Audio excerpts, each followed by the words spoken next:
तरीके से बनाएंगे। तो चलिए शुरू करें। इस स्टफिंग बनाने के लिए सबसे पहले मैंने यहाँ कुछ उबले हुए आलू लिए हैं, उसी के साथ कश्मीरी लाल मिर्च, नमक, मैगी मसाला, गरम मसाला, कुछ सूखी मेथी, ओरिगेनो और चिली फ्लिक्स ली है। इन्हें हाथ के साथ अच्छी तरह मिला दें। मिलाने के बाद इन्हें एक तरफ रख दें। तो बनाने के लिए मैंने यहाँ 1 कटोरी मैदा लिया है, उसी के साथ आधी छोटी चम्मच अजवाइन और आधी छोटी चम्मच नमक ली है, उसी के साथ 1 बड़ा चम्मच सरसों का तेल लिया है। अब इन्हें हाथ के साथ अच्छी तरह मिला दें और मोइन लगाकर तैयार कर लें। मोइन लगाने के बाद अब इसके अंदर पानी डालें और इसका एक सख्त सा डो गूंथ कर तैयार कर लें। मैंने यहाँ सख्त सा डो गूंथ कर तैयार कर लिया है। इसके ऊपर बाउल रखकर इसे 5 मिनट तक एक तरफ रख दें। 5 मिनट के बाद हमारा डो अच्छी तरह रेस्ट कर लिया है। अब इसे अच्छी तरह छोटे छोटे टुकड़ों में काट लें। अब एक टुकड़े को ले उसे अच्छी तरह उसके ऊपर मैदा डालकर इसे अच्छी तरह पतला पतला बेल कर तैयार कर लें। हमें मैदे की एक पतली सी शीट चाहिए है। मैंने इसे अच्छी तरह पतला बेल कर तैयार कर लिया है। मैं यहाँ स्क्वायर समोसे बनाने के लिए ट्रे का प्रयोग कर रहा हूँ।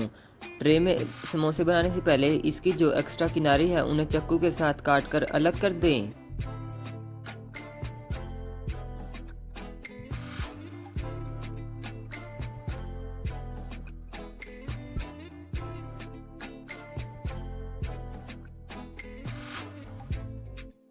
किनारी काटने के बाद अब ट्रे को उठा लें और जो ये शीट है इसको 9 भाग में अच्छी तरह डिवाइड कर लें, जैसा आप स्क्रीन पर देख सकते हैं।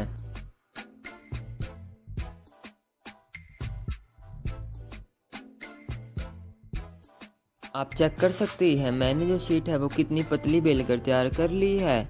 अब हमें इन्हें ट्रे के अंदर डालकर इसके अंदर स्टफिंग डालनी है। तो चलिए समोसे बनाना शुरू करें। ट्रे के अंदर थोड़ा सा ऑयल अप्लाई करके इसके अंदर जो हमने शीट काट कर रखी थी अब वो शीट डाल दें। अब जो ये किनारे हैं उन्हें चाकू के साथ फोल्ड कर दें, जैसा आप वीडियो में देख सकते हैं। आपको भी इसी प्रकार करना है। कुछ देर के बाद मैंने किनारियों को फोल्ड कर दिया है। अब इसके अंदर हमने जो स्टफिंग बनाकर तैयार की थी अब वो स्टफिंग डाल दें। कुछ देर के बाद मैंने स्टफिंग डाल दी है। अब जो इसकी बाहर वाली किनारी है उनके ऊपर पानी अप्लाई कर दें। पानी को अप्लाई करने के बाद अब जो हमने और शीट काट कर रखी थी अब वो शीट लें, उसे इनके ऊपर रखकर इसे अच्छी तरह प्रेस कर दें। दबाने के बाद अब जो एक्स्ट्रा किनारी है उन्हें चाकू के साथ काट कर अलग कर दें। किनारियों को अलग करने के बाद अब हमने जो ये शेप बनाई है इसे ट्रे से बाहर निकाल लें और आप देख सकते हैं हमारी जो स्क्वायर शेप है वो कितनी अच्छी तरह आई है। इसी प्रोसेस के साथ हमें और मिनी स्क्वायर समोसे बनाकर तैयार कर लेने हैं। जब तक मैं और समोसे बना रहा था तो मैंने साइड पर तेल को अच्छी तरह गर्म होने के लिए रख दिया था। आप देख सकते हैं टुकड़ा डालते ही हमारा टुकड़ा सीधा ऊपर आ रहा है। तो हमारा जो तेल है वो अच्छी तरह गर्म है। अब इसके अंदर हमने जो समोसे बनाकर तैयार किए थे अब 1 बाय 1 वो समोसे सारे डाल दें। और आप देख सकते हैं मैंने एक बार में ही जो सारे समोसे हैं वो डाल दिए हैं। जब तक इनका जो कलर है वो हल्का सुनहरा नहीं हो जाता हमें इन्हें तब तक चलाते हुए पकाना है। मुझे बस पकाते पकाते कम से कम 5 से 7 मिनट ही हुए थे और आप देख सकते हैं हमारे जो समोसे हैं उनका जो कलर है वो हल्का सुनहरा कितनी अच्छी तरह आ चुका है। इन्हें बीच बीच में चलाते रहना है, वरना हमारे जो समोसे हैं वो एक साइड से तो पक जाएंगे लेकिन दूसरी साइड से कच्चे रह जाएंगे। 7 मिनट पकाने के बाद आप देख सकते हैं इनका कलर कितनी अच्छी तरह हल्का सुनहरा आ चुका है। अब इन्हें तेल से बाहर निकाल लें और आप देख सकते हैं दिखने में कितने क्रिस्पी लग रहे हैं। तो आप सोच ही सकते हैं वो खाने में कितने टेस्टी होंगे। जब आप इन्हें तेल से बाहर निकालें तो इन्हें अच्छी तरह हिला लें, जिनसे इनका जो एक्स्ट्रा ऑयल है वो निकल जाएगा। आप देख सकते हैं मैंने इन्हें अच्छी तरह फ्राई कर लिया है। अब इसके साथ जो टमाटो केचप है वो रख लें। मैं आपको एक काट कर दिखाता हूँ और आप देख सकते हैं कितने क्रिस्पी बनकर तैयार हुए हैं। और इसके अंदर आप देख सकते हैं जो आलू की स्टफिंग है वो भी मैंने कितनी भर रखी है। हमारे जो क्रिस्पी स्क्वायर समोसा है वो घर पर कितनी जल्द और आसानी से बनकर तैयार हो चुके हैं। अगर आपको मेरी ये रेसिपी पसंद है तो इस वीडियो को लाइक करें और अगर आपको इस तरह की क्रंची और क्रिस्पी रेसिपी देखनी है तो आप मेरे चैनल पर देख सकते हैं। उसके साथ मुझे कमेंट भी कर सकते हैं, मैं वो रेसिपी आपके साथ जल्द शेयर करूंगा। देखने के लिए धन्यवाद। तो मिलते हैं अगली आसान और झटपट रेसिपी के साथ। तब तक खाओ पियो मजे करो। आज हम बनाने जा रहे हैं एकदम टेस्टी और एकदम हेल्थी जालीदार घेवर की रेसिपी। और आप देख सकते हैं हमारा जो घेवर वो कितना क्रिस्पी और कितना क्रंची दिख रहा है। और हम जो इसके ऊपर मावा लगा रही है वो भी हम झटपट घर पर बनाकर तैयार करेंगे। और आप देख सकते हैं हमारा जो घेवर है वो कितना क्रिस्पी है, और हम इसे हलवाई से भी अच्छा घर पर बनाकर तैयार कर लेंगे। और हम इसे बिल्कुल कम समय में और ज़्यादा से ज़्यादा घेवर बनाकर तैयार करेंगे। तो चलिए शुरू करें। घेवर बनाने के लिए सबसे पहले मैंने यहाँ एक बड़े पतीले के अंदर 3 से 4 बड़े चम्मच पिघला हुआ घी और कुछ बर्फ़ के टुकड़े लिए हैं। अब इन्हें अच्छी तरह हाथ के साथ मिला दें। कुछ देर के बाद आप देखेंगे कि हमारा जो घी है उसकी कंसिस्टेंसी बिल्कुल स्मूथ और बिल्कुल सफ़ेद हो जाएगी, जैसा आप स्क्रीन पर देख सकते हैं। अब जो बर्फ़ के टुकड़े हैं उन्हें बाहर निकाल दें।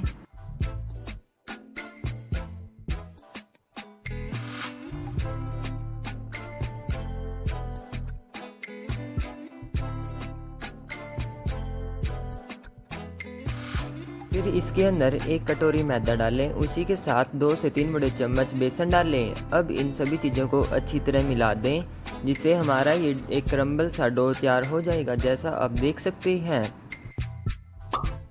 मैंने इसे अच्छी तरह मिलाकर तैयार कर लिया है। अब इसके अंदर हमें ठंडा पानी डालना है।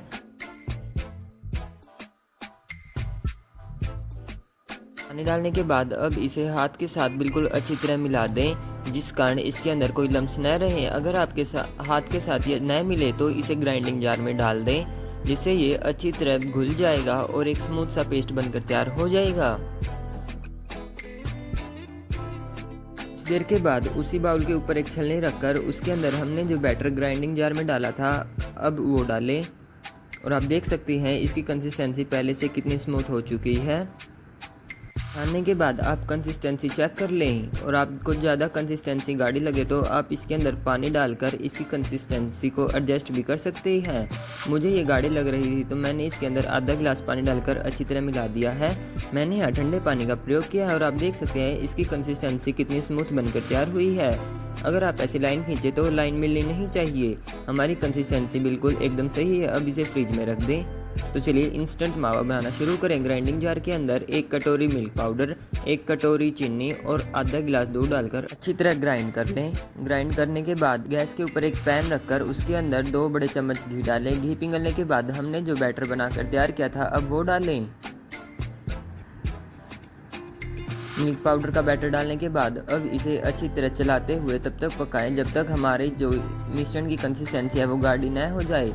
जैसे जैसे आप देखते जाएंगे इसकी कंसिस्टेंसी गाढ़ी होती जाएगी, लेकिन आपको ये लगातार चलाते रहना है, वरना यह कढ़ाई की या पैन की तली में लग जाएगा। कुछ देर के बाद आप देख सकते हैं इसकी कंसिस्टेंसी कितनी गाढ़ी हो चुकी है, और मुझे बस ये पकाते पकाते 10 मिनट ही हुए हैं। अब गैस की फ्लेम को बंद कर इसे ठंडा होने के लिए रख दें। इसकी कंसिस्टेंसी चेक कर सकते हैं कितनी स्मूथ और गाढ़ी बनकर तैयार हुई है। हमारा इंस्टेंट मावा बनकर तैयार है। अब इसे ठंडा होने के लिए एक तरफ रख दें। चलिए इतने हम शुगर सिरप बनाकर तैयार कर लें। पैन या कढ़ाई के अंदर 1 कटोरी चीनी और 1 गिलास पानी डालकर अच्छी तरह एक बॉईल आने तक पका लें। इसे बीच बीच में चलाते रहें, जिससे हमारी जो चीनी है वो जल्दी पिघल कर तैयार हो जाए।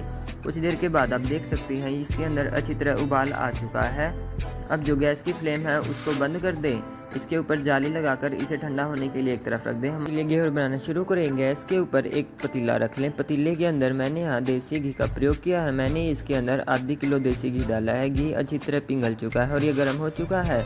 इसके अंदर थोड़ा सा बैटर डालकर देखें, अगर वो एकदम ऊपर आ रहा है तो हमारा घी अच्छी तरह गर्म है। इसके अंदर धीरे धीरे कर बैटर डालें, जैसा आप स्क्रीन पर देख सकते हैं।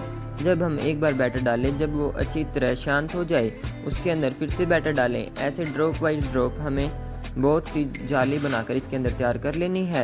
घेवर बनाते समय आपको कुछ बातों का ध्यान रखना है, जिससे आपका जो घेवर है वो बिल्कुल क्रिस्पी और बिल्कुल हलवाई स्टाइल से भी अच्छा बनकर तैयार होगा। जैसे कि आप इसके अंदर बैटर डालें वो ड्रॉप वाइज ड्रॉप डालें। आपको एकदम ही ज़्यादा बैटर नहीं डालना है, और आपका जो बैटर है वो ठंडा होना चाहिए। और जब आप इसके अंदर स्टार्टिंग में 2 या 3 बार बैटर डाल दें, फिर किसी चीज़ के साथ इसके बीच में एक होल कर दें। हमारे जो स्टार्टिंग वाले 1 या 2 घेवर हैं वो अच्छे बनकर तैयार नहीं होंगे, लेकिन हमारी जो प्रैक्टिस है वो होती जाएगी, जिस कारण हमारे जो अगले घेवर हैं वो बिल्कुल अच्छे बनकर तैयार होंगे। जैसा आप देख सकते हैं हमारी इसकी एक लेयर अच्छी तरह बनकर तैयार है। इसके अंदर ज़्यादा हमें बैटर नहीं डालना है। कुछ देर के बाद आपको ये लगे बस हमें इसके अंदर इतना ही बैटर डालना है, फिर यह चक्कू या किसी और चीज़ के साथ जो साइडों में लगा हुआ घेवर है उसे हटा दें, जिस कारण ये ऊपर से भी घी के अंदर जाकर अच्छी तरह पक जाए। जब ये अच्छी तरह पक जाए इसे अच्छी तरह बाहर निकाल लें। और इसका जो एक्स्ट्रा घी है उसे भी अच्छी तरह निकलने दें। और आप देख सकते हैं हमारा जो पहला घेवर भी है वो बिल्कुल जालीदार बनकर तैयार हुआ है। इसी प्रोसेस के साथ हमें बहुत सारे घेवर बनाकर तैयार कर लेने हैं। अब इसे किसी जाली के ऊपर रख दें जिस कारण इसका जो एक्स्ट्रा घी है वो निकल जाए। कुछ देर के बाद मैंने इसके अंदर दूसरा घेवर भी अच्छी तरह बनाकर तैयार कर लिया है, जैसा आप देख सकते हैं। ये पहले से कितना अच्छा बनकर तैयार हुआ है और इसके अंदर भी अच्छी तरह जाली आई है। इसे भी अच्छी तरह जाली के ऊपर रख दें। इसी प्रोसेस के साथ मैंने यहाँ 4 से 5 घेवर बनाकर तैयार कर लिए हैं और आप देख सकते हैं हमारा जो घेवर है वो कितना मोटा और कितना जालीदार बनकर तैयार हुआ है। अब हमें इसके ऊपर शुगर सिरप और मावा लगाना है। अब इसे किसी जाली के ऊपर रख दें। फिर इसके ऊपर हमने जो शुगर सिरप बनाकर ठंडा होने के लिए रखा था, अब वो शुगर सिरप डालें। आपको इसके ऊपर अच्छी तरह शुगर सिरप लगा देना है जिस कारण हमारा जो घेवर है वो अच्छी तरह मीठा हो जाए। अब इसके ऊपर हमने जो मावा बनाकर तैयार किया था, अब वो मावा डाल दें। आप जब एक बार घेवर बना लेंगे तो आपके जो अगले घेवर हैं वो अपने आप ही अच्छे बनने स्टार्ट हो जाएंगे। तो कुछ देर के बाद आप देख सकते हैं मैंने इस घेवर के ऊपर कितनी अच्छी तरह मावा लगा दिया है। अब इसके ऊपर कटे हुए ड्राई फ्रूट डाल दें। तो आप देख सकते हैं हमारा जो घेवर है वो बाजार से भी अच्छा और कितना मोटा और कितना क्रिस्पी बनकर तैयार हुआ है और ये देखने में कितना सुंदर लग रहा है। तो आप सोच ही सकते हैं ये खाने में कितना टेस्टी होगा। मैं आपको काट कर दिखाता हूँ कितना क्रिस्पी बनकर तैयार हुआ है। आप इस रेसिपी को घर पर एक बार जरूर ट्राई करना और मुझे कमेंट कर बताना कि आपकी रेसिपी कैसी बनकर तैयार हुई है। और आप देख सकते हैं इसके ऊपर मैंने मावा भी कितना भर भर कर लगाया है। और आप इस रेसिपी को एक बार जरूर ट्राई करना। देखने के लिए धन्यवाद। तो मिलते हैं अगली आसान और झटपट रेसिपी के साथ। तब तक खाओ पियो मजे करो। आज हम बनाने जा रहे हैं एकदम टेस्टी और एकदम हेल्थी बेसन के लड्डू की रेसिपी। और हम इनमें आज एक ऐसा इंग्रेडिएंट डालेंगे जिससे हमारे जो लड्डू हैं वो घर पर ही बिल्कुल हाई प्रोटीन और टेस्टी बनकर तैयार होंगे। और आप देख सकते हैं ये दिखने में कितने टेस्टी लग रहे हैं, तो आप सोच ही सकते हैं ये खाने में कितने टेस्टी होंगे। तो चलिए इन लड्डुओं की रेसिपी को बनाना शुरू करें। लड्डू बनाने के लिए गैस की फ्लेम को धीमा कर इसके ऊपर पैन या कढ़ाई रख लें। अब उसके अंदर 1 बड़ा कप मखाने डालें। मखानों को अब अच्छी तरह ड्राई रोस्ट कर लें। अगर आप इनमें काजू बादाम या और ड्राई फ्रूट डालना चाहें तो आप वो भी डाल सकते हैं। उन्हें भी अच्छी तरह इसके साथ ड्राई रोस्ट कर लेना है। 4 से 5 मिनट के बाद ये अच्छी तरह ड्राई रोस्ट हो चुके हैं। चेक करने के लिए एक मखाने को अच्छी तरह क्रश कर देखें। वो अच्छी तरह फूट रहा है तो हमारे मखाने अच्छी तरह पककर तैयार हैं। अब इन्हें गैस की फ्लेम को बंद कर इन्हें नीचे उतार लें और ठंडा होने के लिए एक तरफ रख दें। फिर ग्राइंडिंग जार के अंदर ये मखाने डाल दें। अब इन्हें अच्छी तरह ग्राइंड कर लें। मखाने हमारे जो वो ठंडे होने चाहिए। कुछ देर के बाद मैंने इसे अच्छी तरह दरदरा ग्राइंड कर लिया है। हमें इसे बिल्कुल बारीक पाउडर नहीं बनाना है। पीसने के बाद अब इसे एक तरफ रख दें। फिर मैंने गैस की फ्लेम को धीमा कर उसके ऊपर उसी कढ़ाई को पोंछ कर रख लिया है।